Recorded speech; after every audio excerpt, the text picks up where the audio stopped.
राजौरी की घटना पर फारूक अब्दुल्ला ने प्रतिक्रिया दी है। उन्होंने कहा है कि ये बहुत दुर्भाग्यपूर्ण है कि जम्मू कश्मीर में आतंकवाद अभी भी मौजूद है, बेगुनाहों को मारा जा रहा है। फारूक अब्दुल्ला का कहना है कि ये सब इसलिए है क्योंकि धर्म के नाम पर भेदभाव किया जा रहा है।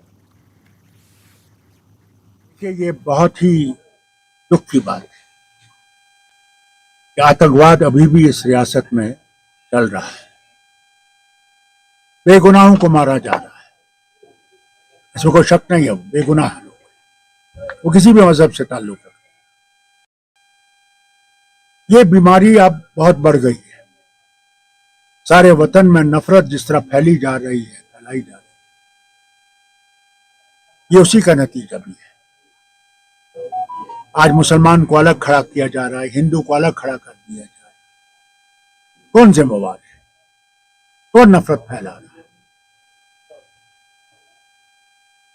अब बताइए मुझे, उस हिंदू फैमिली में क्या था? उनके पास कुछ नहीं। वो किसके दुश्मन थे? किसी के नहीं। या वो जो कश्मीरी पंडित चुपायान में मारे गए, क्या कसूर था? तो इस पे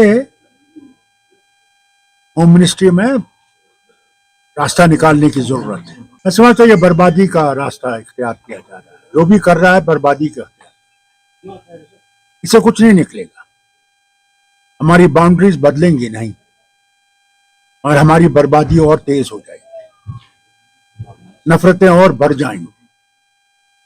इन नफरतों को दूर करने का रास्ता ढूंढना पड़ेगा। आज देखिए नैनीताल में मुसलमानों को घरों से निकाला जा रहा है, उनके घर तोड़े जा रहे हैं। कौन जिम्मेवार है उसका? खैर मुझे बताइए, क्या नफरत से ये मुल्क आगे चलेगा? कोई बात नहीं कर रहा है। जब तक हम लोग ये नहीं सोचेंगे कि हिंदुस्तान हम सब का है, वो कोई भी धर्म हो, वो कोई भी प्रांत से आता हो, वो कोई भी जबान बोलता हो, उसका कोई भी कल्चर हो, जब तक हम इकट्ठे नहीं होंगे मुल्क कभी आबाद नहीं होगा, मुल्क तरक्की नहीं करेगा।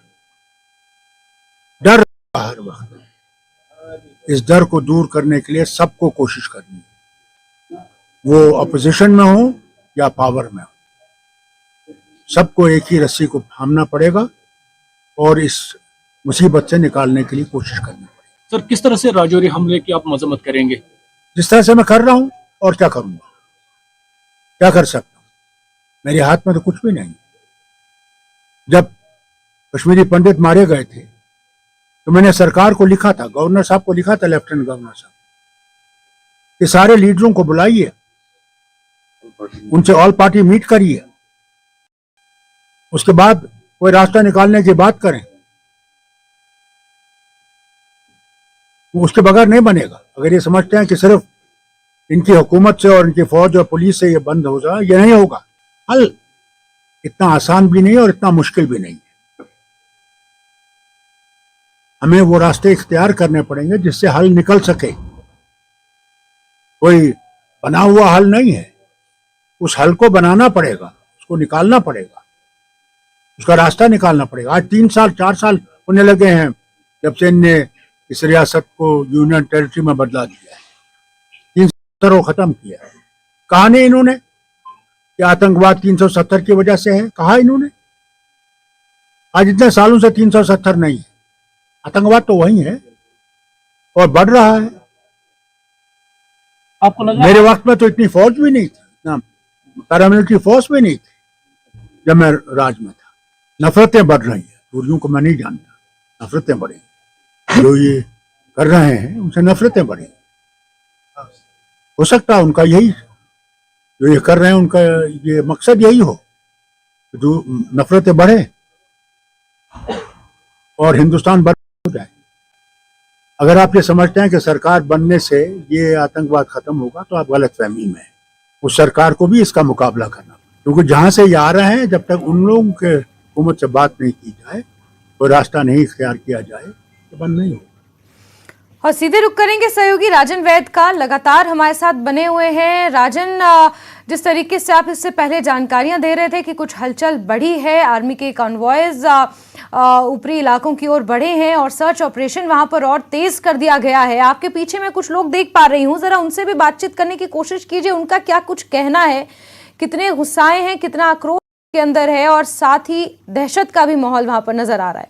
राजन, जो 6 साल के बच्चे की जो आईडी में मृत्यु हुई है, उसकी डेड बॉडी को भी यहाँ लाया गया है और उनकी जो उसकी माँ है उसको जीएमसी रेफर किया गया है क्रिटिकल हालत में। कुछ स्थानीय लोग हैं, क्या कहेंगे, क्योंकि अब सियासत तो सब खेल रहे हैं, लेकिन असल में जो कीमती जाने जा रही हैं इसके लिए कौन दोषी है?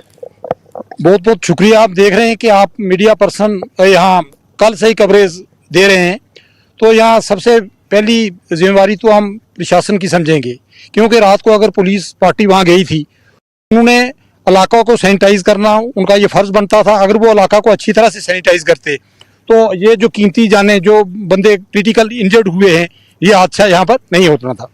तो आपके माध्यम से हम सरकार तक एक अपनी मांग रखना चाहते हैं। ये डांगरी का एरिया जो है, यहाँ 90% हिंदू लोग रहते हैं, तो ये टारगेट किलिंग हुई है।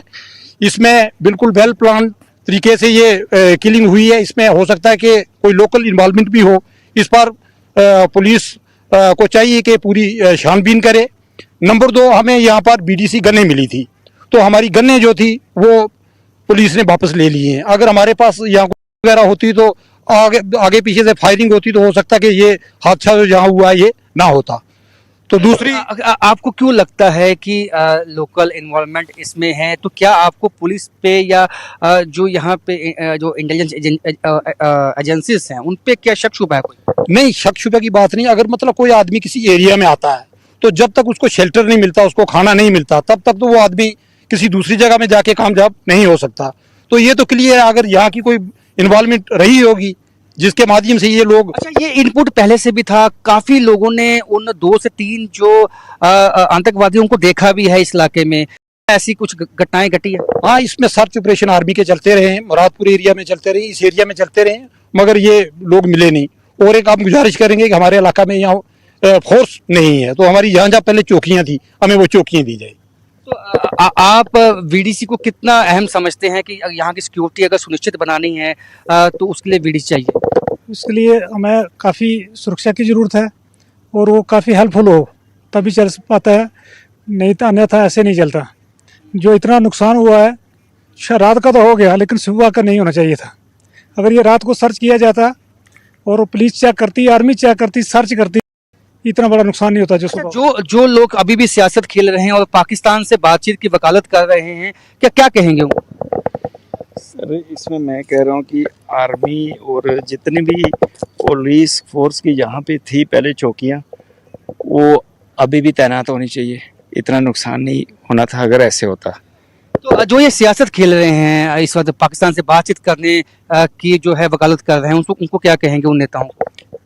पाकिस्तान के साथ बातचीत नहीं होनी चाहिए, क्योंकि एक तरफ वो गोली दे के अपने मिलिटेंट्स भेजता है, तो दूसरी तरफ बात का तो कोई मतलब माध्यम नहीं इनके साथ। जब तक ये इनकी गोली ये शांत नहीं होगी तब तक बात का कोई मसला ही नहीं। ये तो सियासत है, इसमें हम बिल्कुल इनका साथ नहीं देंगे। तो जासमीन, आपने सुना कि इनका कहना है कि सियासत के साथ वो नहीं है, ऐसे मौके पे सियासत होनी भी नहीं चाहिए, लेकिन इनकी सुरक्षा जो है वो सबसे अहम मुद्दा है, जिसके लिए वीडीसी को वापस यहाँ पे बनाना होगा, इनको ताकत देनी होगी, इनको जो इनके हथियार थे वो वापस देने होंगे। जी बिल्कुल राजन, और फिर इस तरीके के बयान आना कि धर्म के आधार पर लोगों में भेदभाव किया जा रहा है, इस तरीके से आतंकी घटनाओं को ऐसे बयान कहीं ना कहीं फिर और हवा देते हैं, क्योंकि राजौरी वो इलाका है जहां पर जानकारियों के मुताबिक 90% हिंदू आबादी रहती है और टारगेट किलिंग की जा रही है, चाहे वो कश्मीरी पंडित हो, चाहे हिंदू हो, या फिर बाहर से लोग कश्मीर, जम्मू कश्मीर नौकरी की तलाश में आए हैं, काम करने वहां पहुंचे हैं, ऐसे लोगों को टारगेट किया जा रहा है। और उसके ऊपर से ये बयानबाजी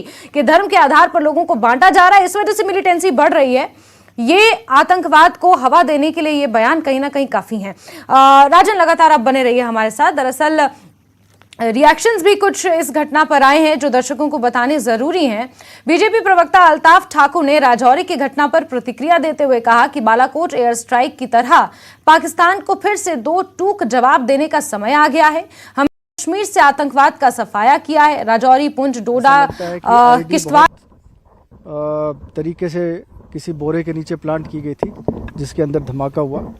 उस पर एक बच्चे की डेथ हुई है और 7 लोग और इंजर्ड है। उसमें मामले की जांच चल रही है। हमने पूरे एरिया को कॉर्डन किया हुआ है। आर्मी, सीआरपीएफ, पुलिस सभी ने एरिया को कॉर्डन किया हुआ है और तलाशी अभियान जारी है। ज़्यादा जानकारी तलाशी अभियान के बाद दी जाएगी। कितने लोग हो सकते हैं इसमें? अभी तक क्या 2 आतंकियों की जानकारी अभी मिली है जो स्थानीय लोगों ने बताया है। 2 आतंकी मौजूद थे। सर, ये वही लोग हैं जिन्होंने पहले भी राजौरी में जो ये कहना भी मुश्किल है। सर, मिनॉरिटी कम्युनिटी को टारगेट किया गया है, क्या लग रहा है? टारगेट किया गया। You can see the ADGP Mukesh Singh किस तरह से देखिए, पहले बड़ी दुख की बात है कि पाकिस्तान के कायर आतंकवादियों ने नहते और जो टारगेट किलिंग उनका हमेशा चलता रहा है, वो कल राजौरी में भी उनको देखने मिली और जहां 4 नहते बेकसूर लोगों को शहीद किया और सुबह होते हुए फिर एक ब्लास्ट वहां किया, जिसमें इतनी मजम्मत कम है। लेकिन जहां तक मिलिटेंसी और दहशतगर्दी का ताल्लुक है, दहशतगर्दों का कश्मीर से सफाया हो चुके। अब अपने आप को इस राजौरी से एरिया में रिवाइज करने के लिए उन्होंने स्ट्रैटेजी एक चेंज की है, क्योंकि कश्मीर में उन पर इतना दबाव है और इतना आर्मी फोर्स और जो सिक्योरिटी फोर्स हैं या जम्मू कश्मीर पुलिस ने, इन्होंने एक दबाव क्रिएट करके यहां से उनका सफाया कर दिया है।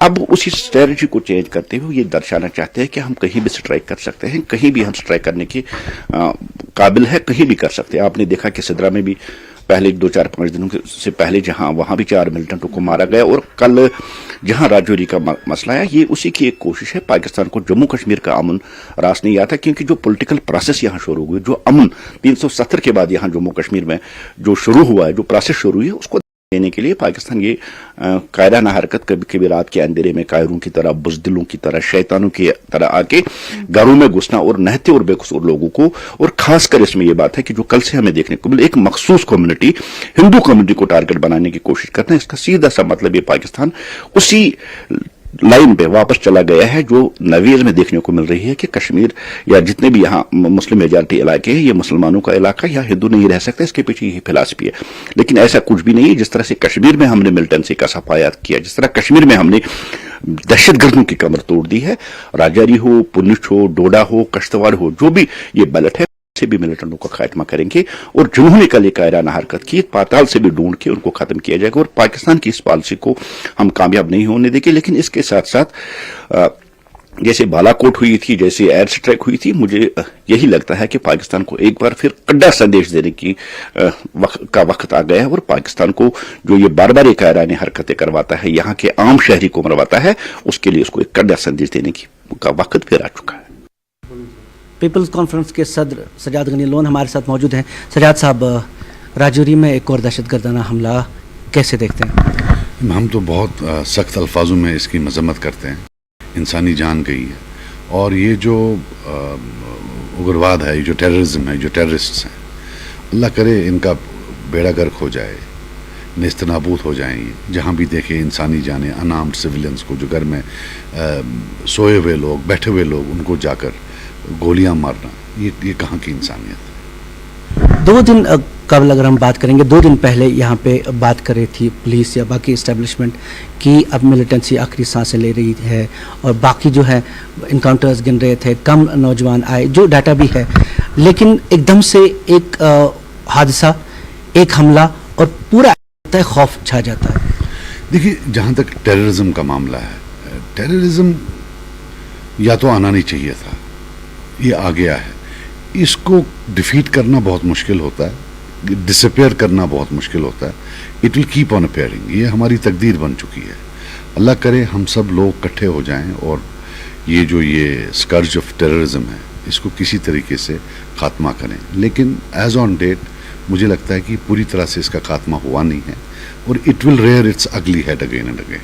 आपको लगता है कि कश्मीर के बाद, कश्मीर में चूंकि प्रेशर बहुत है, अब जम्मू के इस खित्ते में जैसे एक अंदेशा पहले से था फैलाने की कोशिश की जाएगी, फिर से एक्टिवेट करने की कोशिश की जाएगी मिलिटेंसी को या टेररिज्म को? देखिए, हम पहले भी बोलते थे, हम आज भी बोलते, टेररिज्म जो है इसमें कोई लोगों के सपोर्ट की ज़रूरत नहीं होती है। टेरर होता है, वो तो एक दहशतगर्द होता है, उसका कोई लोगों से लेना देना नहीं होता है। जम्मू के इलाके में करे, कहीं करे, इसका मतलब ये सेल्स हैं, ऑन देयर ओन है। It is not representative of people's willingness और पीपल सपोर्ट नहीं होता है इसमें, ये तो लोगों के खिलाफ होता है।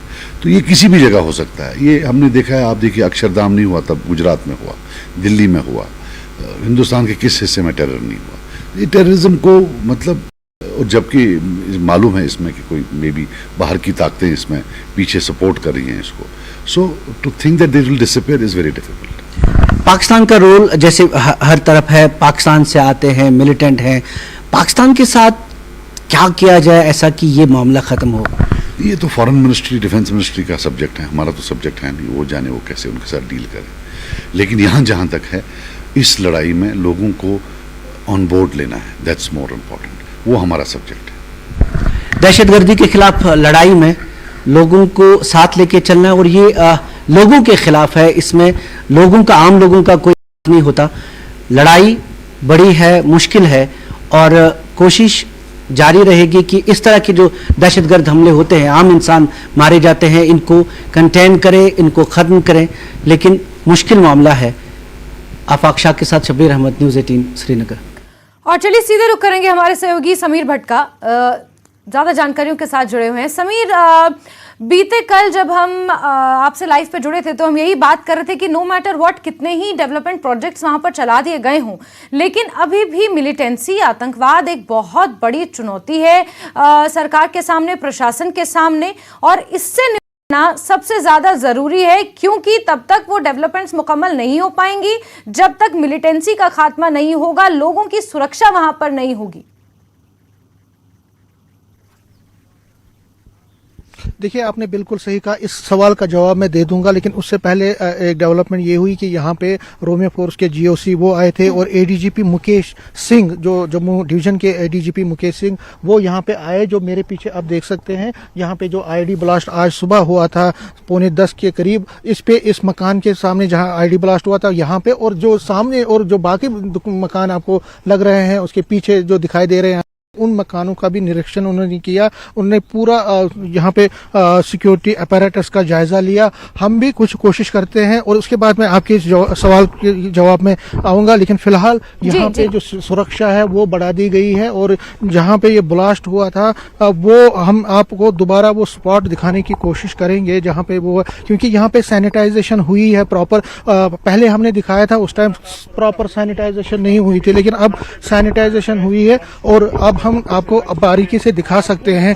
ये दोबारा अपने दर्शकों जो लेट जुड़े हैं हमसे, वो उनको हम दिखाना चाहते हैं। तो देखिए, ये खून के धब्बे आपको दिख रहे हैं, यहाँ पे खून है। ये यहाँ पे आज शाम सुबह 9:45 बजे के ब्लास्ट हुआ था। ये जहाँ पे आप देख रहे हैं विजुअल्स में, यहाँ पे ब्लास्ट हुआ था, ये आईडी ब्लास्ट हुआ था, और इससे नुकसान कितना हो, देखिए, ये दीवारें पूरी टूट गई, अंदर शीशे बिखर गए, और हर जगह पे यहाँ पे हर तरफ खून के धब्बे आपको दिखाई दे रहे हैं। ये आप विजुअल्स के सहारे देख सकते हैं, जिसमें एक बच्ची, जो एडीजीपी मुकेश सिंह ने अभी कहा कि एक बच्ची की डेथ हुई है, और 7 लोग जख्मी हो गए हैं। देखिए, ये आईडी कल ही जब यहाँ पे आए थे, टेररिस्ट यहाँ पे आए थे, उन्होंने जब अटैक किया था यहाँ पे, तो उसके बाद उन्होंने ये यहाँ पे नस्ब की थी, यहाँ पे लगाई थी। तो उनका ये था कि जब सिक्योरिटी फोर्सेस और लोकल लोग यहाँ पे आएंगे सुबह, तो टाइमर से उन्होंने ये ब्लास्ट किया है। तो ये ज़्यादा से ज़्यादा यहाँ पे कैजुअलिटीज करवाना चाहते थे, लेकिन वो इसमें कामयाब भी हुए। एक की डेथ हुई, 7 जख्मी हो गए। अब सिक्योरिटी फोर्सेस तब से जो आर्मी, पुलिस के जवान और सीआरपी के जवान, देखिए, स्निफर डॉग्स की भी सहारा लिया जा रहा है। हर चप्पे चप्पे पे यहाँ पे तलाशी ली जा रही है कि कहीं और जगह आईडी तो नहीं है। पूरी टीम्स आई थी, जो स्पेशल ऑपरेशन ग्रुप के जो जवान हैं वो आए थे, वो अभी भी कर रहे हैं। आर्मी के जो स्पेशल फोर्स है उनके जवान कर रहे हैं। एसओजी और जो बाकी विंग्स हैं पुलिस और आर्मी के और सीआरपी के, वो भी इस काम में जुटे हैं। ये जो पूरा एरिया है, जिस तरीके से आप तस्वीरें यहाँ दिखा रहे हैं, ये साफ पता लग रहा है कि आतंकवादियों के हौसले कितने बुलंद हैं। देर रात वो यहाँ पहुंचते हैं, घरों में फायरिंग करते हैं, लोगों के आधार कार्ड चेक करते हैं और उसके बाद उनके नाम से उनकी पहचान करके उनके ऊपर गोलियां चलाते हैं और फिर बड़ी ही समझदारी से, बड़ी ही चालाकी से वो इस तरीके से आईईडी वहां पर प्लांट करते हैं। और ये सब हुआ है महज 12 से 14 घंटे के बीच। तो कहीं ना कहीं अब सवाल खड़े होते हैं कि अगर वाकई इस तरीके की घटनाएं हो रही हैं, जो बीते 15 दिनों में ये दूसरी बड़ी घटना है, तो सुरक्षा को लेकर तो लोगों में नाराजगी होना कहीं ना कहीं लाजमी है फिर।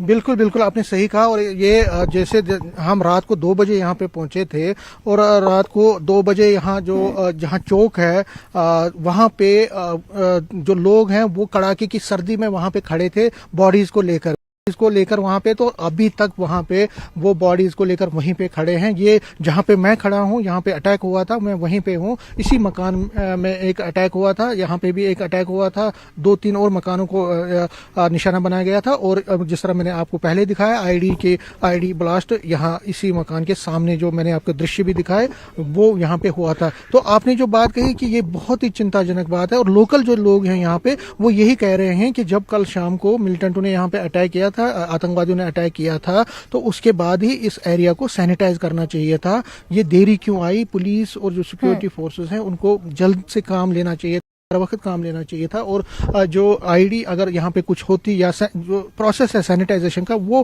प्रोसेस कंप्लीट करना चाहिए था। लेकिन उनका कहना है कि उसमें देरी हुई और जब आज आईडी ब्लास्ट हुआ उसके बाद ही आर्मी हो, पुलिस और बाकी जो विंग्स हैं उनके लोग यहाँ, उनकी टीम्स यहाँ पे पहुंची और यहाँ पे अब सर्च ऑपरेशन चलाया जा रहा है। देखिए अभी भी आपको विजुअल्स में दिखाई दे रहा है ये जो आर्मी के जवान है वो सैनिटाइज कर रहे हैं पूरे जो मकान के सामने के एरियाज को। और ये अमल जो है, ये प्रोसेस जो है हर तरफ से चल रहा है। और जो एडीजीपी मुकेश सिंह ने कहा है कि जो पूरा एरिया है, ये जो राजौरी जो एरिया है जहाँ पे ये अटैक है, राजौरी यहाँ से 10 किलोमीटर दूर है जहाँ पे ये अटैक हुआ, इस पूरे इलाके में सर्च ऑपरेशन मैसिवली चलाए जा रहे हैं, जिसमें एसओजी है, पुलिस, जेएनकेपी है, आर्मी है और सीआरपीएफ है। ये मैसिवली ये सर्च ऑपरेशन को चला रहे हैं ताकि जो 2 आतंकवादी कल यहाँ से भाग निकलने में कामयाब हुए, जिन्होंने ये आतंकवादी कार्रवाई की है, उनको जल्द से जल्द गिरफ्तार या मार दिया जाए। उन्होंने कहा कि और डिटेल्स वो शेयर नहीं कर सकते हैं सिक्योरिटी रीजन से,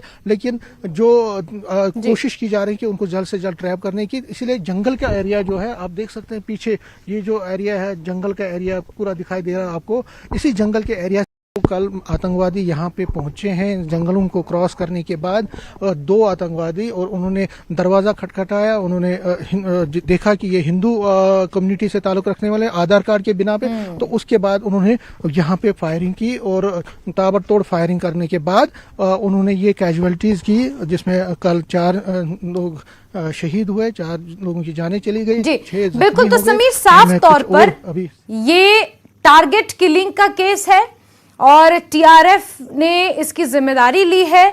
इससे पहले वो कश्मीरी पंडितों की सूची जारी कर चुके हैं, जो लोग जम्मू कश्मीर में वासी हैं उनको निशाना बना चुके हैं और अब हिंदू माइनॉरिटीज पर अपना वो निशाना साध रहे हैं। तो कहीं ना कहीं एक सोची समझी साजिश, सोची समझी प्लानिंग के तहत ये सब कुछ हो रहा है। जम्मू कश्मीर में दहशतगर्द एक अलग तरीके से फैलाने की, अपने पैर एक बार फिर से पसारने की कोशिश ये आतंकवादियों की नजर आ रही है। बिल्कुल आपने सही कहा। और ये सबसे बड़ी चिंताजनक बात है कि कश्मीर वैली में टारगेट किलिंग के चलते, टारगेट किलिंग करने के बाद वहां पे खौफ, माइनॉरिटीज में खौफ पैदा करने के बाद अब वो जम्मू की तरफ मुड़े हैं। और जम्मू डिवीजन में जो मुस्लिम डोमिनेटेड एरियाज में माइनॉरिटी हिंदूज रहते हैं उनको टारगेट करने की कोशिश की जा रही है, ताकि दोनों कम्युनिटी के बीच खलल पैदा की जाए, पीस को डिस्टर्ब किया जाएगा। और जो रेस्टोरेशन, जो पीस, अमन और खुशहाली का दौर चलने लगा था यहाँ पे, उसको सैबोटाज करने की कोशिश की जा रही है। और खासकर जो टारगेट किलिंग के जरिए माइनॉरिटीज और मेजॉरिटी कम्युनिटी के लोगों में आपस में एक खाई पैदा करने की कोशिश की जा रही है। और ये मनसूबा सरहद पार से, बॉर्डर पार से तैयार किया जाता है और उसकी फिर इम्प्लीमेंटेशन होती है। देखिए यहाँ पे आतंकवाद पहले भी रहा है, लेकिन जिस तरह से अब राजौरी में, पुंछ में, डोडा में, बाकी जगहों पे जो चीजें पहले होती थी, उस टाइम भी टारगेट किलिंग इस तरह होती थी, बहुत कम देखा जाता था, लेकिन अब हालात ऐसे हैं कि कल इनका आइडेंटिटी कार्ड देखा गया, जब उनको पता चला कि ये हिंदू कम्युनिटी से हैं तब उनको मारा गया। ये बड़ी चिंताजनक बात है। और फिर आईडी करके यहाँ पे इस मकान में आप देख रहे हैं। बिल्कुल समीर, और ऐसे समय में जहां एक अलग स्ट्रेटजी के तहत माइनॉरिटीज को, कश्मीरी पंडितों को टारगेट किलिंग उनके ऊपर की जा रही है, ऐसे में फिर फारूक अब्दुल्ला का ये बयान आना कि हिंदू मुस्लिम्स के आधार पर बांटा जा रहा है, धर्म के आधार पर लोगों में भेदभाव किया जा रहा है, इस वजह से ये घटनाएं बढ़ रही हैं, तो कहीं ना कहीं क्या हम ये कह सकते हैं कि इस तरीके के बयान आतंकवादियों की घटनाओं, आतंकवाद की घटनाओं को हवा देने का काम करते हैं, उसमें आग में घी डालने का काम करते हैं? देखिए, बिल्कुल एक रेस्पॉन्सिबल फारूक अब्दुल्ला एक रेस्पॉन्सिबल पॉलिटिशियन है, बहुत तजुर्बेकार हैं, 3 बार चीफ मिनिस्टर रहे हैं जम्मू कश्मीर के। ऐसे वक्त में उनको समझना चाहिए कि न ये तो हिंदू का मसला है, न मुस्लिम का मसला है। पाकिस्तान जो कर रहा है, जो आतंकवाद यहाँ बढ़ा रहा है, उसका शिकार हर कोई हो रहा है। ये सिर्फ हिंदू नहीं हो रहा, आज हिंदू मारे गए, लेकिन मुस्लिम जो मेजॉरिटी कम्युनिटी से है, मुस्लिम कम्युनिटी से, उनके लोगों को भी मारा जाता है। लेकिन जो हिंदू कम्युनिटी के लोगों को जो टारगेट किलिंग के जरिए कोशिश की जा रही है, मारा जाता है, ये बहुत ही ज़्यादा जो एक सोशल फैब्रिक है, कम्युनल हार्मनी का जो एक नाम है जम्मू कश्मीर को, उसको खलल पहुंचाने की कोशिश। तो फारूक अब्दुल्ला को ऐसे जो है ऐसे स्टेटमेंट से बचना चाहिए। और न सिर्फ फारूक अब्दुल्ला बल्कि सभी पॉलिटिशियनों को ये सोचना चाहिए कि आखिर ये हो क्यों रहा है, इस पर दबाव बनाना चाहिए सरकार पे, एडमिनिस्ट्रेशन पे, कि जो असली गुनाहगार है वो है पाकिस्तान, जो उनके आका है, जो उनके आतंकवादी है, उनके खिलाफ कठोर कार्रवाई करने की जरूरत है। ये देखिए, ये आज यहाँ पे हुआ, उससे पहले भी ये आतंकवादी घटनाएं होती थी, आगे भी हो सकती हैं। तो रोकने के लिए सरकार को भी अपनी पहल करना चाहिए। देखिए, जो आपने पहला पूछा था कि ये प्रोसेस, जो डेवलपमेंट प्रोसेस है, उसको सैबोटाज करने की ये कोशिश है और लगातार हो रही है पिछले 1.5-2 साल से। बिल्कुल समीर, क्योंकि बहुत सारी प्रतिक्रियाएं भी लगातार इस पर आ रही हैं, वो भी दर्शकों के साथ तमाम जानकारियां भी साझा करना जरूरी है समीर। हालांकि जो सैनिटाइजेशन का प्रोसेस वहां पर चल रहा है, नजर आप बना के रखिए, जुड़ेंगे आपसे, जानकारियां लेंगे। फिलहाल के लिए बहुत शुक्रिया। तो इस बीच एक बड़ी खबर दर्शकों को बता दें, जहां राजौरी आतंकी हमले और आईडी धमाके पर एडीजीपी जम्मू का बयान सामने आया है। उसमें उन्होंने कहा है कि एक बच्चे की इसमें मौत हुई है, धमाके में 7 लोग जख्मी हैं। तो एक बच्चे की मौत की पुष्टि यहां पर की गई है, 7 लोग इस धमाके में जख्मी हुए हैं। बीती शाम आतंकवादियों ने गोलीबारी की, 4 लोगों की उसमें जान चली गई, 6 लोग जख्मी हुए। आज सुबह राजौरी में एक आईडी धमाका हुआ है, जिसमें एक बच्चे की जान चली गई है, 7 लोग इसमें जख्मी हुए हैं और इसकी पुष्टि एडीजीपी जम्मू ने की है। जब तलाशी चल रही थी तब एक और यहाँ पे धमाका हुआ।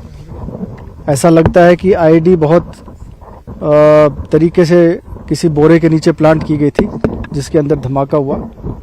एक बच्चे की डेथ हुई है और 7 लोग और इंजर्ड है उसमें। मामले की जांच चल रही है। हमने पूरे एरिया को कॉर्डन किया हुआ है, आर्मी, सीआरपीएफ, पुलिस सभी ने एरिया को कॉर्डन किया हुआ है और तलाशी अभियान जारी है।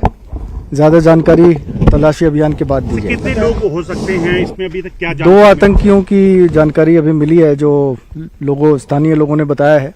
2 आतंकी मौजूद थे। सर, ये वही लोग हैं जिन्होंने पहले भी राजौरी में जो, ये कहना भी मुश्किल है। वहीं बीजेपी के जम्मू कश्मीर प्रभारी और राष्ट्रीय महासचिव तरुण चुग ने राजौरी घटना पर दुख व्यक्त किया है। उन्होंने कहा कि घटना बहुत ही दुखदायी है, हमले को अंजाम देने वाले आतंकियों को बख्शा नहीं जाएगा। हमारे साथ हैं भारतीय जनता पार्टी के जम्मू कश्मीर इंचार्ज और राष्ट्रीय महासचिव तरुण चुग जी। तरुण चुग जी, जिस तरह से राजौरी में एक बार फिर से आतंकी हमला हुआ, लगातार हम देख रहे हैं 4 लोगों की मौत हो गई है, दुखद घटना है। ऐसा है कि बहुत दुखद, दिल दहलाने वाली घटना है। कुछ लोग जम्मू कश्मीर की शांति व समृद्धि को नजर लगा रहे हैं। प्रधानमंत्री मोदी जी ने टेररिज्म कैपिटल से जम्मू कश्मीर को टूरिज्म कैपिटल किया, वहां लोगों का विश्वास जीता है, वहां विकास की नई गाथा गाई है, विकास को आगे बढ़ाया है, लोगों के पास समृद्धि आई है। लेकिन कुछ लोग पार बैठे हमारे जम्मू कश्मीर को नजर लगा रहे हैं, साजिश रच रहे हैं। हर साजिश का जवाब दिया जाएगा। जिस तरह पहले भी जिन्होंने भारत के नागरिकों की हत्या की थी उन्हें बख्शा नहीं गया, जिन्होंने आज भी की है उन्हें भी बख्शा नहीं जाएगा। लगभग 150 से ज्यादा आतंकवादी मारे गए। हमने आतंकवादियों की आयु भी कम की है, आतंकवादियों की संख्या भी की है, कम की है, और आतंकवाद को भी कम किया है। 50 से ज्यादा ऐसे आतंकवादी मारे गए जो पाकिस्तान से आए थे। ये घटना को भी केंद्र सरकार ने बड़ा सीरियसली लिया है। एनआईए की टीम भी वहां जा रही है। प्रधानमंत्री नरेंद्र मोदी जी का मतलब है जीरो टॉलरेंस ऑन टेररिज्म। लेकिन लगातार देखें तो कल टेरर अटैक होता है, सुबह आईडी ब्लास्ट होता है, तो सुरक्षा को लेकर के भी कहीं ना कहीं सवाल जो है वो विपक्ष पूछने लगा है। महबूबा मुफ्ती ने ट्वीट किया है, ऐसा है कि जिनके जमाने में 8-8 महीने जम्मू कश्मीर बंद रहता था, आतंकवादी दंदनाते थे, वो आज टिप्पणी कर रहे हैं। ये तो चाइना में पाकिस्तान से बात करने वाले लोग, आज इन्हें शांति हजम नहीं हो रही, और पार वालों को भी शांति हजम नहीं हो रही। लेकिन ये शांति रहेगी, ये नरेंद्र मोदी जी की वचनबद्धता है। विकास रहेगा। आगे भी देश की शांति और सुरक्षा को निशाना बनाने वाले लोगों को बख्शा नहीं गया था, अब भी बख्शा नहीं जाएगा। शांति, कानून व्यवस्था हमारी प्रायोरिटी है, उस प्रायोरिटी पे हम लगातार काम कर रहे हैं। वही संगठन सामने आया है जो पीएम पैकेज एम्प्लॉइज के जो लोग हैं उनको धमकी दे रहा था, उनकी लिस्ट जारी कर रहा था, उसी ने इस पूरे घटना की जिम्मेदारी ली है। तो कहीं ना कहीं मामला जो है वो सरहद पार से भी जुड़ा है।